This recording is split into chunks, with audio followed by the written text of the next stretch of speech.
We're about 10 more days for the piling to start to drive. We have to understand this, we had to build everything from scratch, so the contractor built the piles to specifications.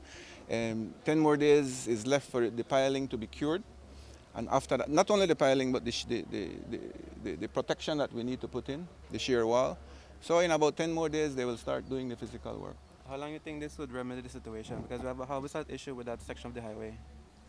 It's there, but the lifespans of most of these things are between 20 to 30 years. You can't plan for longer than that because you're dealing with corrosive material when you talk about salt and all of that. So that's what the design is for.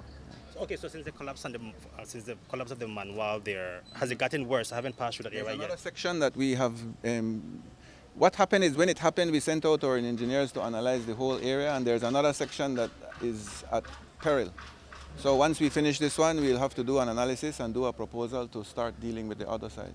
Okay, yeah, okay, so before you reach the bridge, there's that section there. Both sections are, no, they're, yeah, before the bridge. I feel like Yes. you got in a bounce house, you just... Well, that you're whole, thinking. yeah, we have a problem coming out of Belize City all the way to the airport, you know. If you've noticed the roundabout by Belize, the second roundabout, the road that was done before our time has already sunk.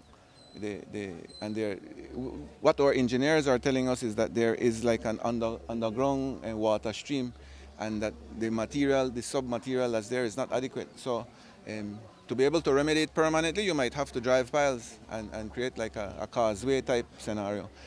That is something we will have to propose to cabinet, because that's not an inexpensive approach. Something like that will cost you between $40 to $50 million. And so we have to always be balancing the needs of the country. We got, what, 2,500 miles of roads approximately, hundreds of bridges. And so we have to be balancing and analyzing the budget that's given to us to see what is priority.